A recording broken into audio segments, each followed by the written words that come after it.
Un petit peu de passionnés, de sportifs dans ce reportage. Alors, ça va peut-être stimuler un petit peu votre prochaine sortie week-end. Donc, à tout de suite après ce reportage signé Feria El Hamdi.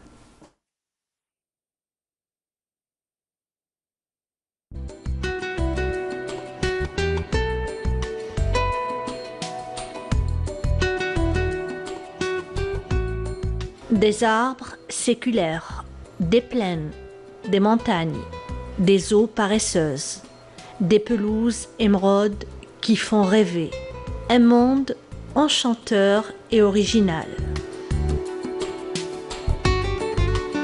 C'est au parc de Tniyat El Had que nous nous sommes rendus ce week-end, situé à 185 km au sud-ouest de la capitale Alger et à 150 km de la côte méditerranéenne.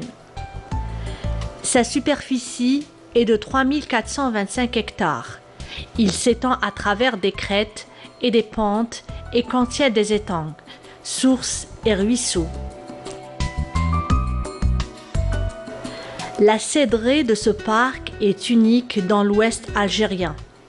Elle constitue également l'un des rares endroits dans le pourtour méditerranéen où le chêne-liège végète à plus de 1600 mètres. Les principaux critères de classement en tant que parc national, c'est que le parc national de Tniyat El Had constitue la barrière sud du climat méditerranéen dans sa variante subhumide à humide. Il constitue aussi, il est formé d'associations végétales, donc il présente des curiosités botaniques, notamment l'association d'espèces végétales différentes, en l'occurrence le cèdre de l'Atlas et le pistacier de l'Atlas. Il y a aussi donc, tout autour du parc national de Tniyat El Had, dans son versant sud, des écritures libyques qui datent de plus de 8000 ans. Donc ça confère au parc une certaine dimension touristique très importante. Ces montagnes font partie du massif de l'Ouarsenis et son point culminant, Ras El Brarat, s'élève à 1787 mètres d'altitude, aussi appelée El Medded.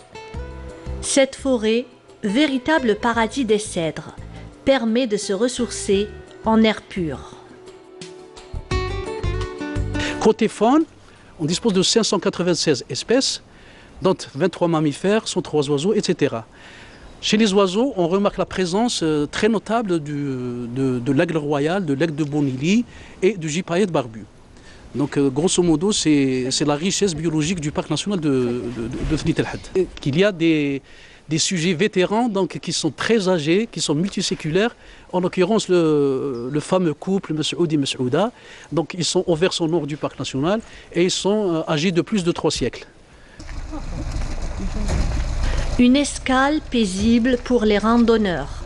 Liberté, indépendance, contact avec la nature. Le rêve a déjà séduit ces jeunes venus tout droit de Cheraga. Rahim, Enis, Sheker ont même aménagé leur van pour partir vivre cette aventure ensemble.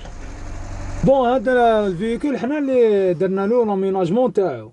فوالا بديناه من الزيرو. كان عندنا نورمال هكا ومن بعد مع الوقت مع اللي حنا نديبلاسي وكذا جات ليدي مع هذا قلنا ما بدنا نديبلاسي وكذا علاش ما نخدموش حاجه نكونوا فيها شويه اليز في لي كومبينغ تاعنا وكذا. بلادنا واسعه بزاف وشابه بزاف قاره في بلاد وحده. انا ديكوفريت وخرجت برا وشت ودرت في الجزائر وشت بزاف بلايص شابه بزاف ما تكومباراش يعني بارابور. Un peu plus loin, des jeunes cherchant l'aventure, venus tout droit d'Alger. Bien loin des tracas de la grande ville, ce groupe de randonneurs ont choisi ce lieu de villégiature.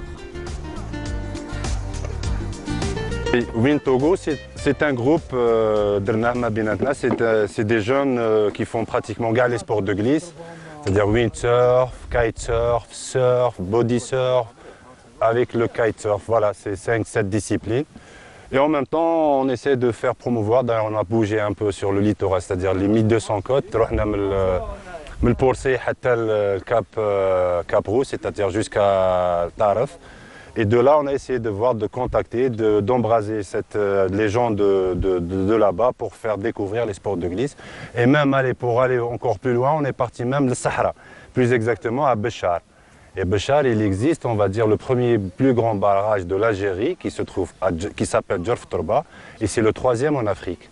اليوم خيرنا هنا تنيت الحد باسكو لا بون نهار شبابيتو منا بون حنا كي نجيو هنا نستاليو كاع نحطو كاع لي طون تاعنا نبريباريو باسكو لازم نديرو 8 نويتي هنا لازم نباتو نديرو ان فو نديرو نديرو بيكنيك هنايا.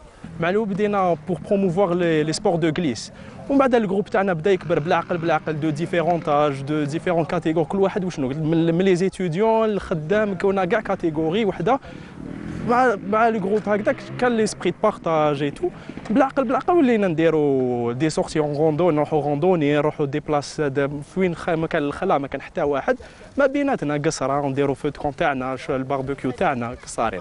روح كمال عندنا رياض معروف في ديكا بلاج بالعود تاعو عندنا كمال كويزيني تاعنا. السلام عليكم. هاو العشاء تاعنا اليوم. هذا هو هذا هو صيدها هو صيدها هو صيدها صيدها اليوم صار عليها. الله يسلمك. بعد تجي تعشى ياك جي. مرحبا بكم. هاكو كاع معروفين. ما كاش مرحبا بك ان شاء الله.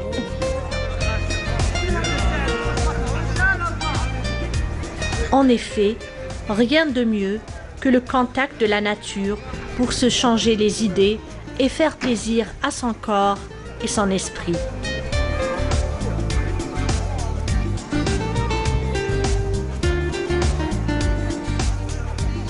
Le parc national des Cèdres attire chaque jour, par sa beauté pittoresque, de nombreuses familles en quête de détente. Avis aux amoureux des aventures.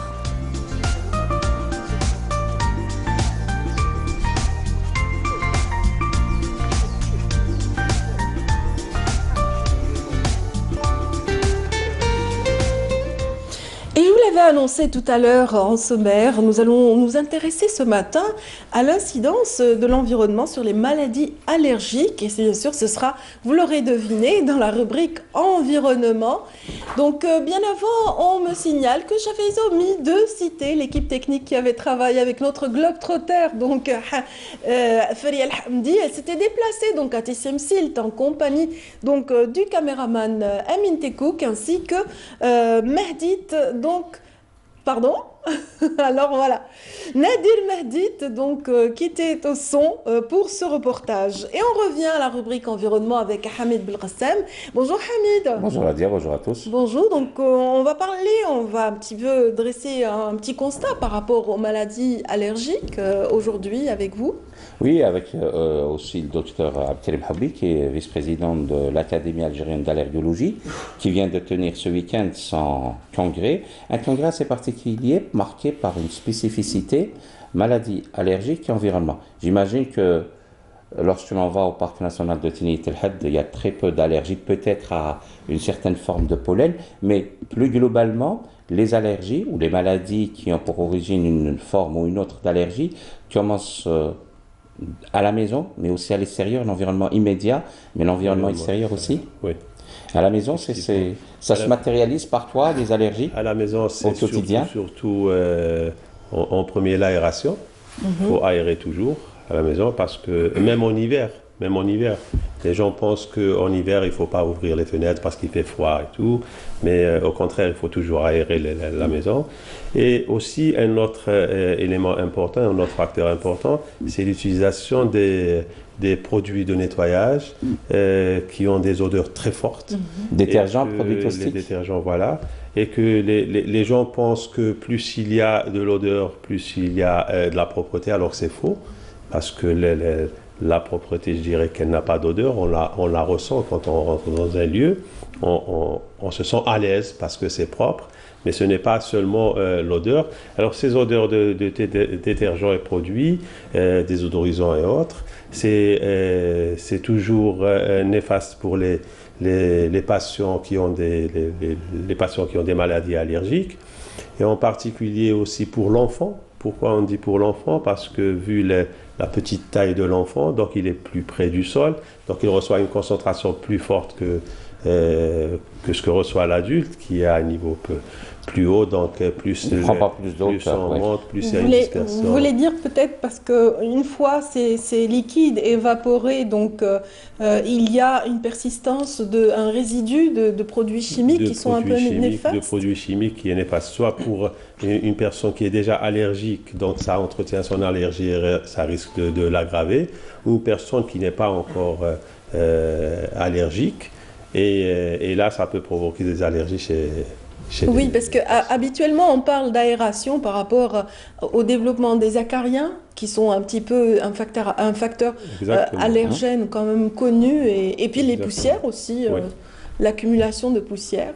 Mais sinon, voilà. Oui, et lorsqu'on parle d'allergie, j'imagine qu'elles sont, avec un S à la fin, en pluriel, hein, l'impact est sur la sphère ORL, mais aussi les yeux, la peau, les branches et tout. Et donc, l'allergologie, c'est plusieurs spécialités à la fois. Plusieurs spécialités. C'est pour ça que dans notre Académie algérienne d'allergologie, on regroupe tous les spécialistes, parce que chaque spécialité a une partie de maladies allergiques dans sa spécialité.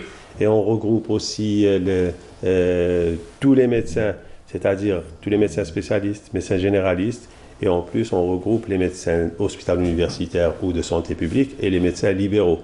Et tout ça, pourquoi? C'est pour essayer d'avoir des consensus, pour qu'il y ait la même conduite à tenir dans la prise en charge du patient allergique, que ce soit à l'est, l'ouest ou au sud, c'est la même chose. Et aussi pour que le patient, on sait que le patient déjà lui, et c'est son droit et c'est légitime, il a tendance à changer de médecin jusqu'à ce qu'il trouve le médecin qui lui va mieux, si on dit. Mais si maintenant on a des consensus avec cette académie, tous les médecins auront la même prise en charge, et si je reçois moi un patient qui a été suivi ailleurs, je n'aurai pas à lui refaire toute une exploration, à lui refaire la prise en charge du début, parce que ça va être une perte de temps pour le patient. Donc, qui dit perte de temps, donc ça va vers l'aggravation et la sévérité de sa maladie, et aussi une perte d'argent, il faut le dire aussi. Donc le protocole est clair et unanime. Le protocole sera clair, voilà. C'est bien. Vers une standardisation de la prise en charge c'est ça du patient. L'objectif de l'académie, premier objectif, c'est... Enfin, j'imagine qu'une même personne, surtout les plus petits, en pédiatrie, mais dans la pédiatrie, il y a aussi plusieurs segments. Un enfant peut être atteint sur le plan donc il doit consulter un dermato pour la partie dermato, mais un ophtalmo, mais aussi un pneumophthysio s'il est exposé à de l'eau de javel concentrée. Donc il doit voir plusieurs spécialistes, ou il doit voir le premier qui l'oriente. L'enfant, je dirais, c'est un peu spécial, c'est un peu particulier, parce que l'enfant, quand il est suivi par le pédiatre, c'est vrai qu'il y a des pédiatres aussi qui sont surspécialisés dans certains domaines. Donc quand il est vu par le pédiatre ou le pneumopédiatre, il est suivi, et s'il y a un problème d'allergie cutanée ou allergie oculaire ou autre, le pédiatre peut agir au début, parce que c'est le traitement de l'allergie qui va régler ce problème. Maintenant, si ça dépasse le pédiatre, il l'oriente bien sûr vers un spécialiste. Mais pourquoi je dirais que le pédiatre est mieux fait pour l'enfant? Parce que si on prend un médecin, même spécialiste en maladies allergiques, pneumo, ORL ou autre, qui suit un enfant, il le suit dans sa maladie allergique seulement, alors que le pédiatre, il le suit en globalité, c'est-à-dire dans son développement psychomoteur, sa turopondérale, parce que les choses se font en parallèle. On peut pas dire je vais suivre cet enfant pour son allergie, après je m'occupe de son développement. D'autres choses. Donc le pédiatre est mieux placé pour ça. Et en matière d'environnement, d'allergie, quand on sort du cocon familial, j'allais dire de chez soi, on est exposé à d'autres atteintes à l'environnement dans le milieu ambiant, à l'extérieur. Oui, c'est sûr. Exemple. Il y a l'environnement extérieur, alors comme le nombre de voitures qui libèrent là les gaz d'échappement. Les gaz d'échappement. Aussi les usines. Les usines aussi. On remarque maintenant que avant, la zone industrielle était loin de la ville quand même. Maintenant, plus la zone industrielle se rapproche de la ville monte vers la zone industrielle, et on remarque qu'il n'y a plus de limite entre les deux zones. C'est-à-dire que la personne qui habite en haut de la ville, elle habite dans la zone industrielle. Tout simplement, oui. Donc tout ça, c'est néfaste pour le patient. Il y a aussi les déchets. Je pense que chaque citoyen doit s'occuper de son environnement proche. Immédiat, oui. Parce que s'occuper de l'environnement extérieur, ce n'est pas seulement aux autorités de le faire. Chaque citoyen doit le faire devant chez lui, dans l'environnement immédiat, et c'est comme ça qu'on... Parce qu'il est impacté aussi. Oui. Et quelles sont les atteintes de l'environnement, leur impact sur la santé immédiate à l'extérieur, hein? Alors, concernant si on reste dans les maladies allergiques, il y a beaucoup de facteurs dans l'environnement extérieur qui aggravent les rhinites, par exemple. Et on sait que quand une rhinite s'aggrave, ça va vers l'asthme, parce que toute rhinite qui n'est pas traitée, elle ne peut passer que vers l'asthme. Il y a aussi l'impact sur les yeux aussi, parce que ces déchets brûlés un peu dégagent partout, et ils dégagent des produits qui sont très toxiques pour les yeux et pour le nez. Donc il y a aussi des produits que les patients, le citoyen touche à l'extérieur, et ça donne aussi des réactions cutanées. On parle peut-être pas assez d'une des atteintes, c'est peut-être pas une allergie, mais le saturnisme qui est provoqué par l'ingestion, par les tout petits, parce qu'ils ne sont pas plus hauts que 3 pommes, donc au niveau des gaz d'échappement automobile, qui sont intoxiqués par le plomb. C'est de quel ressort? C'est beaucoup plus... C'est pas une allergie, c'est une intoxication au plomb? C'est plus une intoxication qu'une allergie, là. Et la prise en charge est complètement différente, totalement différente. Et puis, c'est vrai que ce sujet... on le discute plus chez l'adulte. Pourquoi? Parce que chez l'adulte, il y a la profession et ça va vers Et pourtant, les enfants sont largement exposés sur la voie publique. Ça va vers la médecine du travail, alors que l'enfant est très touché aussi. Est-ce que j'étais curieuse de savoir si le temps a une incidence sur justement ces maladies allergiques, puisque on remarque qu'en saison hivernale, et nous sommes en plein dedans, il y a plus justement de rhinite. Bon, c'est vrai qu'il fait un peu plus froid, mais pourquoi est-ce que les allergies se réveillent davantage en hiver qu'en été ou au printemps? Enfin, le printemps aussi. Le printemps, le pollen qui favorise. Parce que, déjà en période hivernale, ce n'est pas le froid, c'est le taux d'humidité, surtout le taux d'humidité, parce que ce n'est pas le froid. C'est pour ça que j'ai dit tout à l'heure qu'il faut ouvrir, qu'il faut aérer, parce que ce n'est pas le froid qui cause des problèmes. Mais il faut savoir que dans les maladies allergiques, c'est vrai, il y a le côté génétique, dans lequel on ne peut pas faire grand-chose. Il y a le côté climat, qui ne dépend pas de nous aussi. Et nous, en tant qu'êtres humains, on ne peut s'occuper que de la partie qui dépend de nous, c'est-à-dire environnement, traitement médical. Donc, on sait qu'en période hivernale, ça augmente, en période aussi printanière, ça augmente. Et c'est pour ça que dans la prise en charge du patient allergique, s'il est allergique par exemple seulement au pollen, le traitement se fait avant la période printanière, c'est-à-dire pour préparer à cette période printanière, et aussi pour les acariens, on prépare avant l'hiver. Une forme de pollution qui règne à l'intérieur du foyer, à l'intérieur du domicile et aussi à l'extérieur, c'est le tabac, Dr Hobby. Le tabac, c'est le sujet, je pense, le plus difficile. Moi, difficile. Oui, pourquoi je vous dis ça? Parce que j'ai l'impression que le citoyen n'est pas encore bien sensibilisé pour... malgré. Oui. Moi, je remarque, en tant que pédiatre allergologue, donc déjà quand on voit les parents, on leur dit que voilà, votre enfant est asthmatique ou présente une rhinite et qu'il faut éviter complètement le tabac, c'est rapidement les parents qui commencent à dire oui, je fume, mais je ne fume pas dans sa chambre, je fume dans la cuisine, je fume dans le salon. C'est-à-dire, c'est vraiment, il faut aller plus loin dans le dialogue pour l'avenir de cet enfant, pour pouvoir sensibiliser ses parents. D'ailleurs, la chose qui sensibilise plus les parents pour l'arrêt de tabac, c'est quand on dit que leur enfant est devenu asthmatique, qu'il lui faut le traitement par inhalation que les gens n'aiment pas, n'acceptent pas facilement. C'est là qu'il ressent la C'est une dépendance gravité. qui gêne, donc automatiquement c'est là qu'on est alarmé. Parce que le tabagisme passif est très important. Il impacte beaucoup les plus jeunes, le tabagisme, pardon. Passif, oui.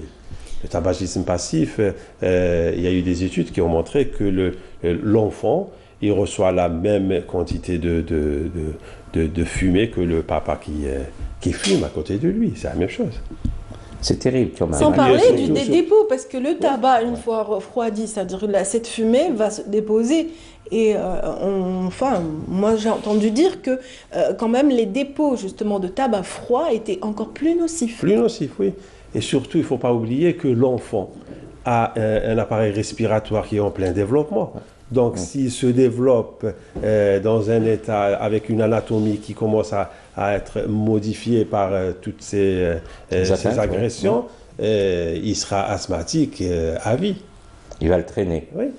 Et en général, quand vous faites un congrès de l'Académie algérienne d'allergologie, il y a des recommandations, il y a d'abord des travaux à l'atelier pour cibler les différentes pathologies et après des recommandations.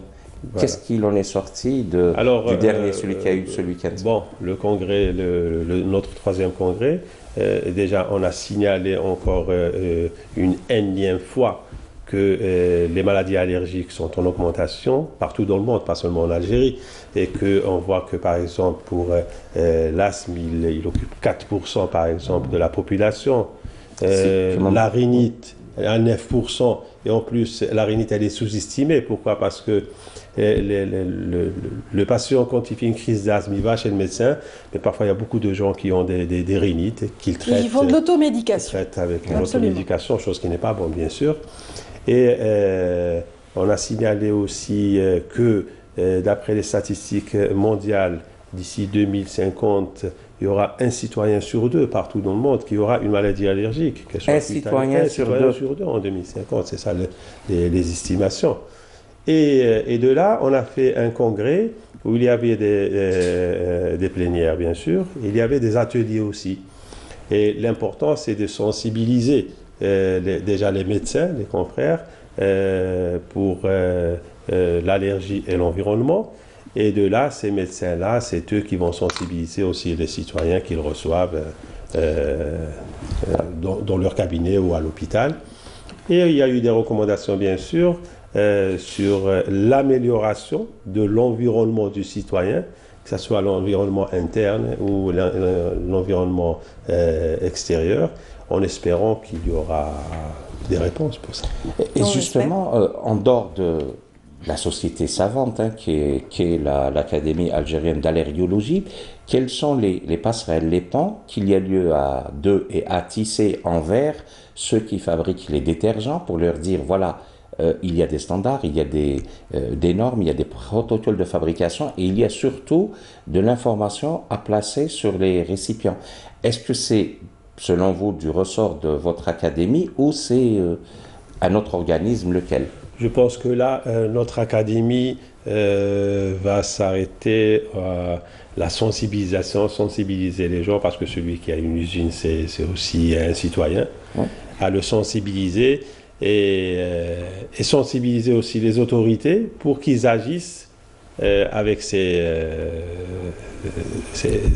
personnes, producteurs. En fait, tout. Parce que l'académie, pour aller directement vers le producteur, je pense que ça ne sera pas facile. Il y a dans ce que vous développez, merci beaucoup, d'alerter l'opinion publique, 2050, c'est demain, un citoyen sur deux sera atteint d'une forme ou d'une autre d'allergie, mais il y a comme un chaînon manquant.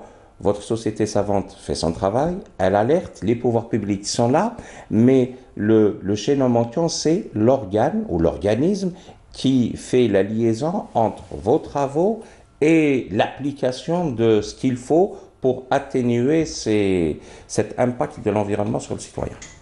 Non? Oui, ce serait le rôle de qui, selon vous? Je pense que ça serait le rôle aussi des autorités. C'est-à-dire que nous, si on fait des recommandations, c'est pour les présenter aux autorités et c'est aux autorités d'échanger ces recommandations avec les différents ministères concernés. D'accord. Et c'est comme ça que nous, on ne peut pas intervenir, par exemple, quand on fait des recommandations en tant qu'Académie algérienne d'allergologie, on fait des recommandations qu'on présente au ministère de la Santé. Et le ministère de la Santé, tout ce qui ne dépend pas de lui, bien sûr, il va le transmettre aux autres ministères. Et c'est le travail en collaboration qui va améliorer les choses. J'aimerais signaler aussi une chose importante, c'est que les citoyens, il faut qu'ils comprennent une chose. C'est que même si, par exemple, il y a une caisse d'assurance qui joue son rôle et que le médicament est remboursé et qu'il y a une carte Chifa et qu'il y a un dispositif de prise en charge. Tout ça ne veut pas dire que le citoyen ne doit pas se dire je m'en fous, moi j'ai un remboursement et tout. Parce qu'il faut qu'il voit déjà le premier côté qui est l'évolution vers une sévérité de sa maladie. Et le deuxième côté, qu'on ne le veuille ou pas, c'est que quand ça retentit sur les finances des caisses, ça va retentir sur les citoyens un jour. Oui. C'est sûr. Absolument. On arrive à la fin, il reste une minute peut-être pour les... rapidement, s'il vous plaît. Si on devait classer les atteintes de l'environnement vers la santé, ce serait quoi? Vers les allergies? Je dirais l'environnement extérieur. C'est surtout le premier facteur à prendre. Gaz d'échappement, pollution industrielle. Oui. Et pollution industrielle surtout. Pollution industrielle parce que je pense que c'est le côté où on peut agir le plus vite. Oui, maintenant, reste l'environnement intérieur. Là, c'est sensibiliser les familles. Les ménages. Ouais. Très bien. Dr Hobby, je rappelle que vous êtes vice-président de l'Académie algérienne d'allergologie. Merci infiniment, donc Monsieur Hobby, et merci également à vous, Hamid Belkacem. Donc on vous retrouvera dès lundi prochain pour une thématique toujours en faveur de la protection de notre environnement et de notre santé publique également. Et la protection de l'environnement, c'est l'affaire de tous. C'est l'affaire de tous, effectivement, donc on est tous concernés et on va à chaque fois donner des exemples qui prouveront justement notre implication par rapport à notre vécu et notre quotidien. Merci encore une fois. Et bonne fin de journée. Merci. Alors tout de suite, une brève halte musicale avec Hafid Bania dans cette chanson. Donc, et nous retrouvons juste après nos invités suivants.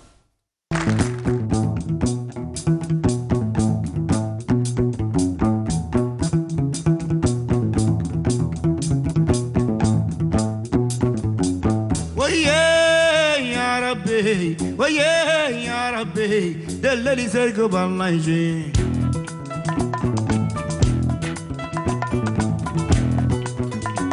ويا يا ربي دللي زرق بالله يجي ويا يا ربي دللي زرق بالله يجي يا ويا يا زرقو يا ويا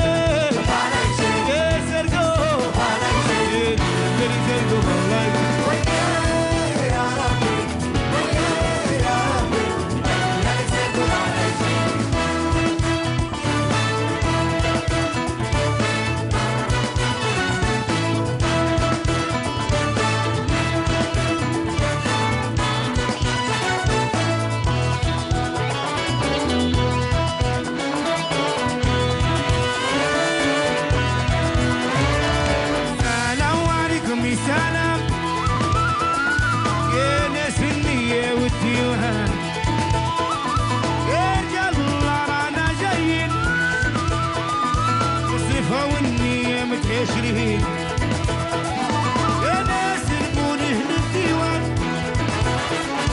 من المرح والصيد والغزلان يا ناس البونه للقناوة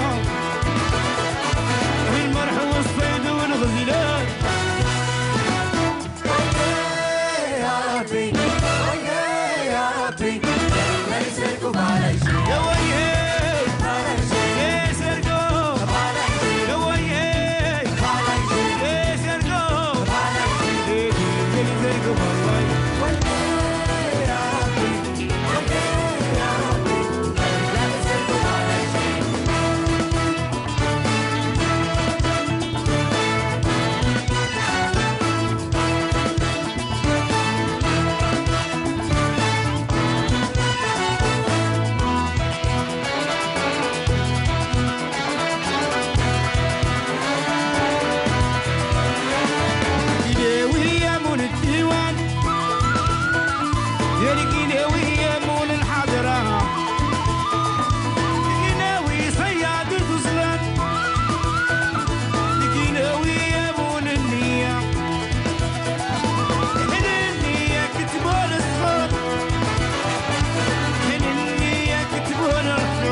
Et tout de suite, on reçoit Meriem Chekirou pour nous parler de l'implication citoyenne des jeunes à travers une association dont elle est secrétaire générale. Bonjour. Bonjour, bienvenue. Merci pour l'invitation. Bienvenue. Merci. Alors, fidèle justement au poste dans cette association qui a vu le jour en 2010. Exactement, l'association existe depuis 2010-2011 et nous activons depuis ce temps-là dans différents domaines grâce à la participation des jeunes, grâce à leur volonté, mais aussi à tous les partenaires qui sont autour de nous, qui nous encouragent et qui nous aident à concrétiser nos actions. Il faut dire que ça correspond parfaitement à votre profil puisque vous êtes dans l'orientation, vous êtes dans l'encadrement. Donc parlez-nous un petit peu plus de votre vocation première. Alors, en fait, moi, je travaille dans le développement, en fait, et pour créer, en fait, je mets en place des projets qui œuvrent pour le développement de la jeunesse, pour la participation des jeunes au niveau local, donc des programmes de renforcement de capacité, des rencontres de discussion, mais aussi je participe à des études et tout cela, c'est grâce, on dira, au mouvement associatif, parce que le mouvement associatif aujourd'hui contribue au développement au niveau local, mais aussi au niveau national. Donc nous, on essaye un peu de contribuer aussi à notre manière à travers des projets concrets qui font du renforcement de capacités personnelles et professionnelles, mais aussi à travers la promotion du bénévolat des jeunes, c'est-à-dire on amène les jeunes et on les met dans un cadre, on les accompagne pour qu'ils puissent à leur niveau aussi participer. Très bien. Donc, pour ceux qui ne connaissent pas Sidra maintenant, est-ce qu'on peut donner un mot par rapport à cette association, déjà le choix de Sidra? Alors, donc l'association Sidra était une initiative aussi d'un groupe de jeunes qui étaient... Nous étions étudiants. Vous êtes toujours jeune, je vous rassure. Oui. De toute façon, c'est ce qu'on se disait à l'instant, la jeunesse est un état d'esprit. Absolument. Un état d'esprit. Et en fait, qui voulaient justement agir à leur niveau, apporter, participer, apporter de l'aide, mais aussi apporter un changement positif. Et c'est parti de là. Donc, on a commencé par des actions de solidarité, puis des chantiers de volontariat pour des chantiers de nettoyage, des chantiers de plantation. Puis on a commencé à se rendre compte qu'on avait besoin d'être formés pour mieux activer dans le domaine. Donc on a commencé à organiser des événements, à faire appel à des professionnels, à se former. Et aujourd'hui, alhamdoulilah, on a des projets d'envergure nationale. Vous comptez à peu près un collectif de combien de... Les adhérents sont nombreux, j'imagine que la famille s'est agrandie. Oui, la famille s'est agrandie. Donc, on a, pour les adhérents, en ce moment, on est à une soixantaine. Mais après, tout dépend des activités où on peut mobiliser jusqu'à 300 volontaires pour une activité. Mais disons que les plus fidèles, le noyau dur. Le noyau dur, voilà, exactement. Le noyau dur. On a une soixantaine de personnes qui sont là, qui sont autour de l'association, qui interviennent dans différents domaines. C'est excellent quand même comme réseau et ça vous a permis justement d'avoir la louable initiative de tisser des traits d'union avec des villes du Sud, notamment Adrar.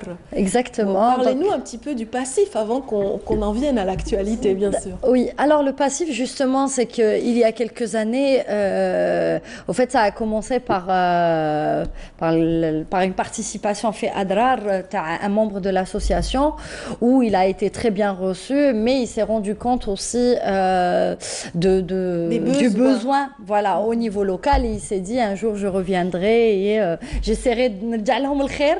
Voilà comment ils l'ont accueilli à notre manière, Et depuis, depuis 2010, on mène des opérations à Adrar en étroite collaboration avec des associations locales qui sont très actives dans le domaine du patrimoine culturel, solidaire. Et on a tissé des liens, c'est-à-dire on a des opérations de solidarité, mais aussi des échanges culturels, des ateliers. Et aujourd'hui, même à travers des projets de renforcement de capacité, c'est eux aussi qui viennent.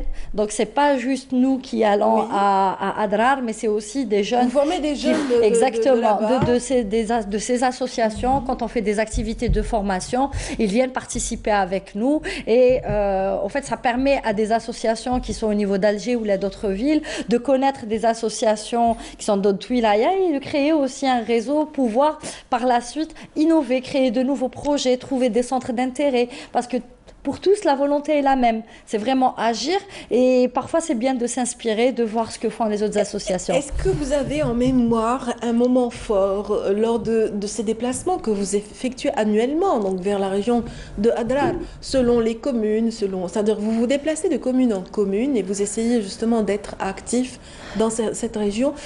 Est-ce que vous avez en mémoire un moment fort? En fait, si vous voulez, lorsqu'on part à Adrar, on revient beaucoup plus riche, humainement. Humainement beaucoup plus riche parce qu'aujourd'hui, nous, quand on est dans des grandes villes, on se rend compte, en fait, on est dans un système où on court tout le temps, voilà. Ouais, parfois, on oublie. Complet. Voilà, exactement. On est tout le temps pressé, tout le temps occupé, tout le temps. Et lorsqu'on part là-bas, on vient, surtout on constate ce que les gens... le nordiste a perdu.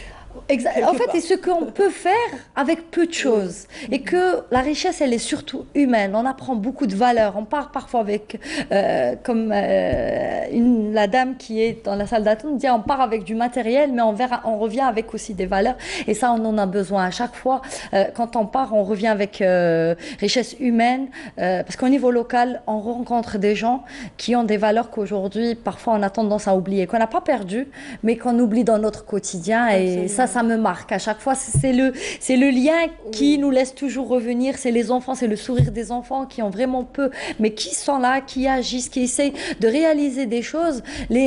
Parfois, avec ce qu'on a, on peut réaliser alors beaucoup. C'est ça le constat. Oui, tout à fait. Voilà. Tout à fait. De manière très spontanée dans ces régions-là, notamment par exemple à Timimoun, on assiste à une organisation fabuleuse, citoyenne, donc sans vraiment subvention d'État. Exactement. Dans la rue, tout se manifeste et tout est visible par la solidarité et l'entraide.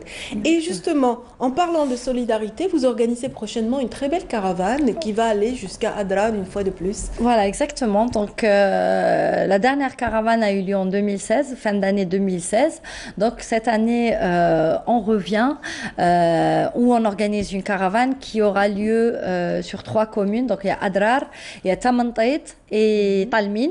Très bien. Qui est à 250 km d'Adrar, donc c'est une zone isolée. Donc en ce moment, on est en pleine organisation de cette caravane où on est un groupe de jeunes de l'association qui vont partir sur place, qui vont rencontrer aussi les associations locales. Donc quel objectif, s'il vous plaît? En fait, il y a plusieurs objectifs. Quelles sont justement les attentes de cette caravane et quels sont les objectifs? Le premier objectif, c'est vraiment un échange culturel, un échange d'idées et de renforcer le lien en fait entre les jeunes de toute l'Algérie. Donc Adrar en fait partie.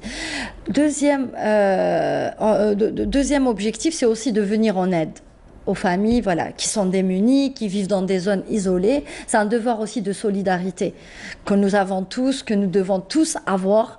C'est ce devoir de solidarité envers autrui. Les plus démunis. Les plus démunis, et ça c'est important. Exactement. C'est des régions enclavées. Je n'aime pas dire c'est des pauvres, parce que c'est des gens riches, mais qui manquent de moyens.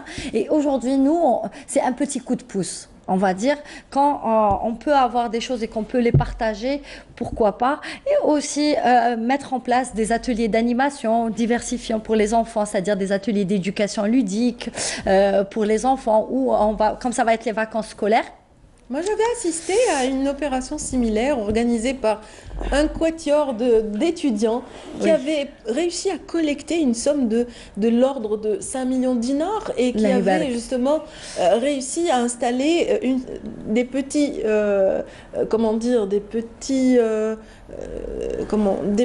sources d'alimentation photovoltaïque dans des régions enclavées et qui avait réussi à aider le démarrage d'une scolarité pour des enfants très démunis. Et c'était beau de voir justement le sourire qui s'est dessiné. Et puis la volonté, engouement justement de cette la volonté, elle est là, l'engouement, elle est là. Et aussi, troisième objectif, et aussi c'est de connaître aussi notre patrimoine. Parce que quand on part là-bas, on découvre aussi notre richesse, la richesse de notre patrimoine, la richesse historique. Donc ce qui est bien là-bas, c'est que nos associations partenaires connaissent vraiment bien la ville, par exemple Tamantait historiquement. Donc nous, on part aussi, on s'enrichit, où ils nous parlent, il y a beaucoup d'échanges comme ça culturels, de visites de lieux, pour connaître le patrimoine, pour par la suite le promouvoir, le protéger et le mettre en avant, parce qu'on en a besoin aujourd'hui. Parfois, on va chercher ailleurs ce qu'on a chez nous. Absolument. Donc c'est important pour nous. Donc on a lancé. Vous allez baigner donc dans la générosité des voilà des habitants de la ville d'Adrar et toutes les régions limitrophes. Vraiment je vous envie. J'aurais aimé faire partie du peloton. Voilà exactement. Donc c'est pour cela. Peloton, mais bravo. Merci beaucoup. Donc c'est pour cela, pour cette caravane, on fait appel. Au fait, on fait appel, c'est une collecte de dons, oui, surtout, qui est importante. Voilà, exactement. Donc on fait appel à tous les donateurs.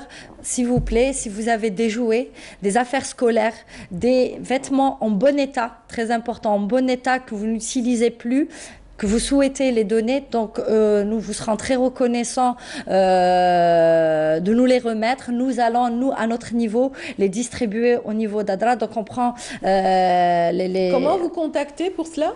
Alors, ils peuvent nous contacter à travers la page Facebook de l'association. Donc c'est Association Sidra. SIDRA. On est aussi sur Instagram, donc sur la page de l'association, il y a une affiche, il y a aussi des numéros de téléphone. Donc s'ils ne peuvent pas se déplacer, parce que nous on est au niveau du 1er mai, 22 rue Mohamed Belouzdet, donc le boulevard. C'est accessible. C'est accessible. On est en face la station de métro, c'est à 1er mai. Donc c'est le numéro 22 au premier étage. S'ils ne peuvent pas se déplacer, nous-mêmes on peut se déplacer pour aller récupérer les dents, pour récupérer les dents. Donc des fournitures scolaires, des jouets, des vêtements, pour les enfants ou pour les adultes, des chaussures, on est preneurs et c'est grâce à la participation de tous les citoyens qu'on peut faire réussir cette caravane. Voilà, des dons d'argent peut-être aussi. Oui, si les gens n'ont pas le temps d'aller acheter, donc nous à notre niveau, on va aussi acheter. Il y a des gens aussi qui nous donnent directement de l'argent et après, voilà, exactement. Voilà, on vous souhaite bon vent pour la caravane qui débutera quand et qui... Donc voilà, donc justement très important. Oui, donc pour les dons, s'il vous plaît, si vous voulez participer en offrant des dons, merci de le faire avant le 22 décembre parce que la caravane démarre le 24 décembre et durera jusqu'au 5 janvier. Ah, vous allez faire un peu comme Père Noël. Voilà, exactement. On part le 24. Vous partez avec un traîneau plein de cadeaux. Voilà, on profite parce que c'est les vacances scolaires pour les enfants là-bas aussi. Donc c'est une période où on peut faire beaucoup de choses. Bon, là, c'était juste le mot pour rire. Oui. Exactement, c'est exactement ça. C'est une période. Ce n'est pas dans notre culture, mais quand même, ça coïncide avec une période propice. Et ce sont les vacances à partir justement du 22. Du 24. Donc, mais on collecte des dons jusqu'au 22. Comme ça, à notre niveau, on peut les trier, les conditionner pour les envoyer par la suite. Merci infiniment. Donc, merci à vous. Mariam Chekirou. Donc, vous êtes donc secrétaire générale de l'association Sidra. SIDR. C'est ça, je le rappelle pour ceux qui auraient manqué un petit peu l'adresse de votre page Facebook. Donc, merci infiniment. Je vous souhaite, à travers vous, on salue tout l'ensemble des adhérents et bénévoles de cette association qui vont faire du bien prochainement. Donc, j'espère que vous serez nombreux à prendre part à cette action, à peut-être booster cet élan jeune et à encourager ces initiatives de jeunesse. Donc, merci infiniment. Merci à vous. Et vous parliez tout à l'heure de patrimoine. Notre émission s'intéresse de très près au patrimoine, qu'il soit matériel, immatériel. Aujourd'hui, pour preuve, voilà ce reportage réalisé par Feriel Hamdi qui s'est déplacé à la Casbah, qui nous a fait déjà part de quelques découvertes dans cette région, découvertes de la dextérité des artisans de cette belle Médina. Donc aujourd'hui, gros plan sur Rejid Sidali, qui est artiste peintre et artisan à la fois. À tout de suite. Durant notre visite à la Casbah, nous avons rencontré Ami Sidali. À travers ses tableaux, on retrouve les couleurs de la Casbah d'Alger. Redécouvrir les façades de ces maisons au ton pastel, la foule affairée et multicolore des marchés, les enfants jouant tranquilles sous les balcons, l'ombre mystérieuse d'une étroite ruelle voûtée où s'enfonce une femme dont on voit frémir le voile. Je fais les paysages, la casbah, les petits tableaux de l'abstrait. Je fais un peu de tout dans le dessin. Ça, c'est mon dernier œuvre. Donc je suis en train de le terminer. Voilà. هذا تاع اليوم. بيسو يوم الصباح ان شاء الله من غدوه يكمل. الكسبه انا تربيت فيها، قريت فيها، كبرت فيها، وراني مازالني فيها، وان شاء الله نموت فيها. قصبه انا عندي ليا بيرسونيلمون والله العظيم كما نحكي لكم جي اون اودور فيها، نشم واحد الريحه فاميليال اما بيرسوناليتي كي ندخل قصبه نرتاح. Ami Sidali a aussi une passion pour la musique chabi. Il a même côtoyé notre grand maître Ammar Zehi. Il nous en parle.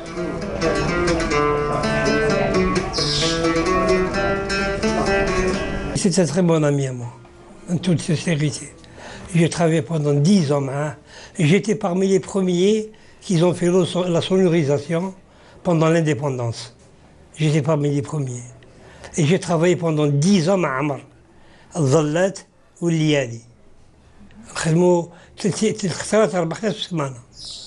نخدموا 3-4 ظلات في السمانة. الله يرحمه برحمة الله. كان الناس إنسان مولا قيمة. كانت عنده شخصيته كرامته ما تلعبيلوش فيها. كريم حنين معاون يعاون بزاف عمر وما يبخل حتى إنسان.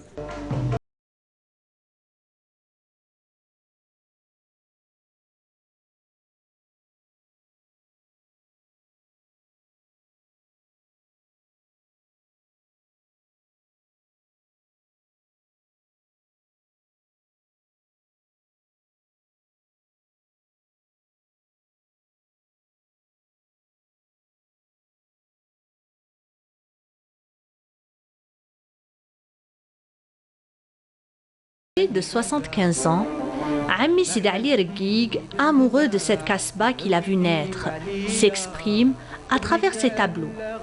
Mais cet artiste a décidé d'exposer ses œuvres. Les visiteurs et passants ont salué cette initiative. Une initiative qui a mis une note de gaieté dans les ruelles de la kasbah.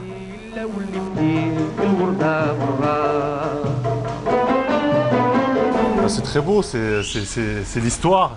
C'est l'histoire et c'est beau de revivre ces moments-là. C'est bien qu'ils ont pris l'initiative, on va dire, de rénover ce site parce que c'est magnifique. On ne trouve pas des sites comme ça partout. Donc je pense que moi aujourd'hui j'ai la chance de venir le visiter. Mais je pense que pas mal de monde à l'extérieur, ne serait-ce qu'en France, qui savaient qu'il y avait une kasbah comme ça en Algérie, ils feront tout le nécessaire pour venir. Sidali, c'est البونوم اللي كان يحب الشعبي، يحب الزواق، وين كاين حاجه متحوفه ومليحه هو تصيب به. الا غنى شعبي تصيب به ولا كدا لا بينتور تصيب به، انسان يحب يخدم، يسيب واحد نقولوا مسكين سي باسي يقول انا نخدموا انا وياك ماشي باش يترفع. Ammi Sidali, c'est un grand artiste, artiste peintre et musicien aussi. Donc, en tant que guide, c'est-à-dire c'est la rue de la Kasbah, il y a M. Mhioud Khaled, un libiniste, donc il a illustré le quartier. Donc, quand on ramène des touristes, ils commencent, dès leur arrivée, c'est-à-dire ils commencent à prendre des photos et regardent ses beaux œuvres et tout.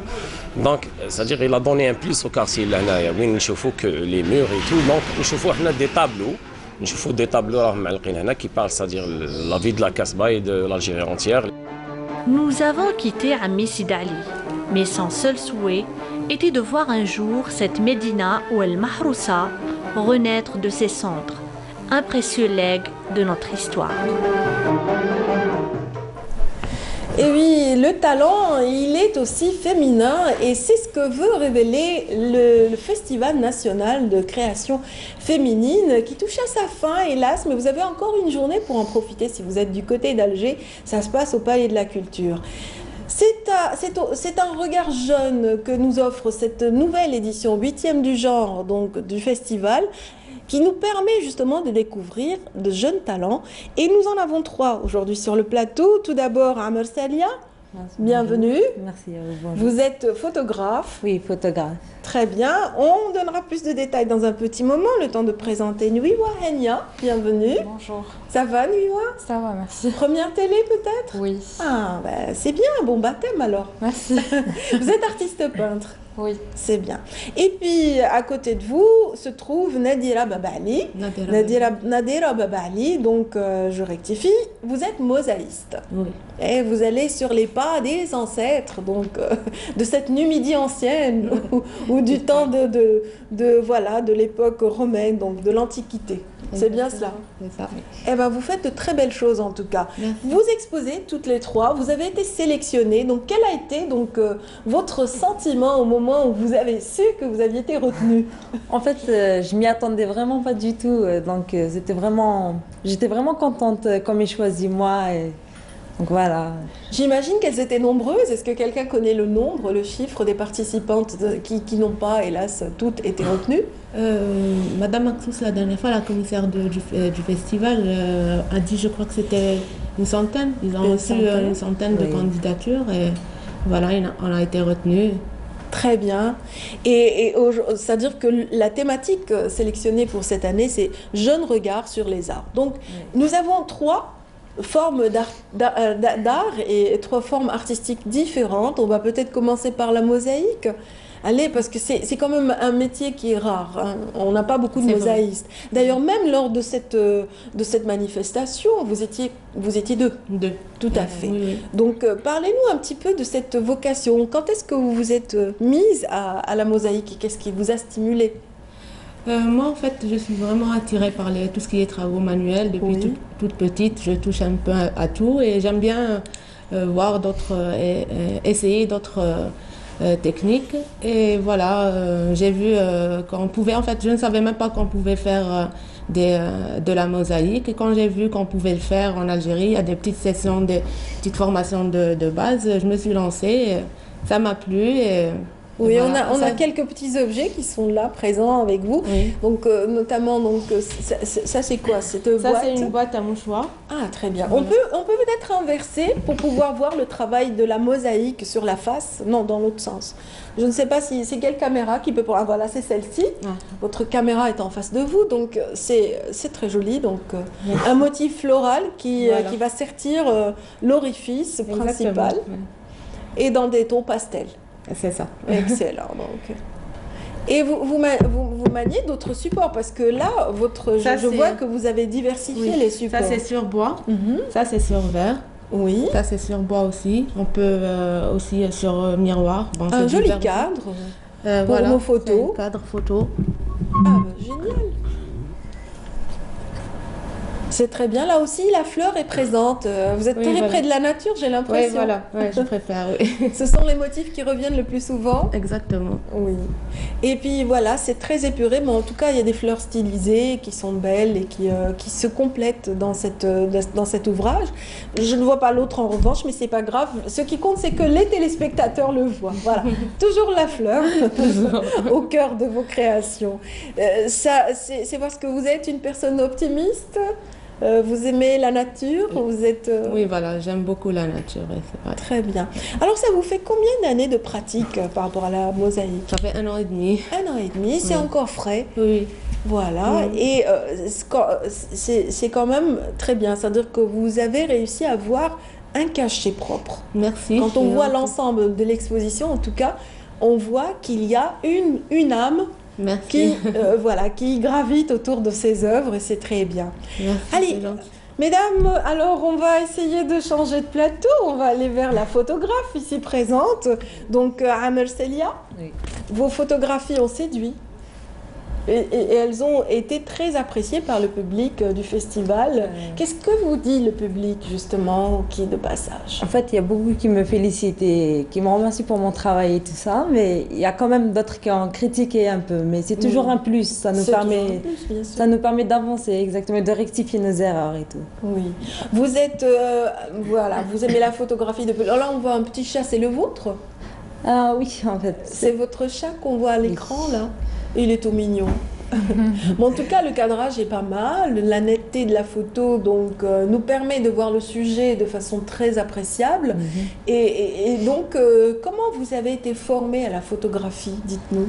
En fait, comme je l'ai dit, c'est une passion que j'ai depuis toujours. Très bien, donc autodidacte quelque part. Voilà. Et puis j'ai cherché une école de formation, j'ai trouvé Studio 21 école. Donc je remercie vraiment beaucoup ma prof, Madame Fatiha Ouyet, qui avec beaucoup de patience et tout ça m'a vraiment initié à la photographie, m'a appris vraiment beaucoup de techniques et tout. Donc c'est plutôt grâce à elle et à mon entourage que j'ai comment dire? Vous avez perfectionné votre savoir-faire.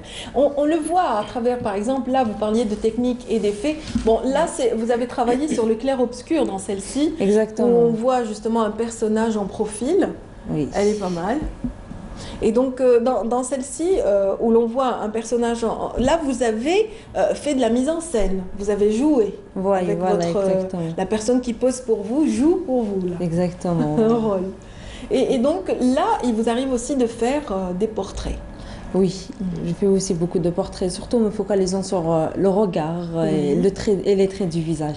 Les traits du visage que vous avez estompés par contre dans cette série. Voilà, donc par rapport à la salle noir et blanc, c'est plutôt je voulais plutôt mettre en avant le côté obscur de chaque personne en fait qu'on a en nous. Il y a certaines personnes qui refusent toujours de faire avec et tout ça, mais en la refusant, c'est comme si on refusait une partie de nous-mêmes en fait. Absolument. Voilà, donc... C'est fou ce que peut raconter une photo. Exactement. Voilà, il y a toujours des lectures et des lectures à faire et selon un petit peu la sensibilité de chacun. Et là, vous avez joué sur la couleur rouge dans celle-ci. Là, vraiment, vous avez accentué l'effet... Voilà, vous avez estompé là aussi. Oui. On ne voit pas vraiment la personnalité, mais le personnage est quand même présent dans celle-ci. Alors parlez-nous un petit peu plus de ce travail. Par rapport à cette photo, c'est plus par rapport à la place de la femme qu'a la femme dans la société. Donc on lui refuse surtout certaines encore, non comment dire. On ne l'autorise surtout pas encore à s'exprimer comme elle en a vraiment envie ou à faire vraiment ce qu'elle veut. On l'oblige parfois à faire des choses dont elle n'a pas du tout envie. Et plutôt par rapport au voile rouge, c'est surtout par rapport à la limite qu'on lui a imposée.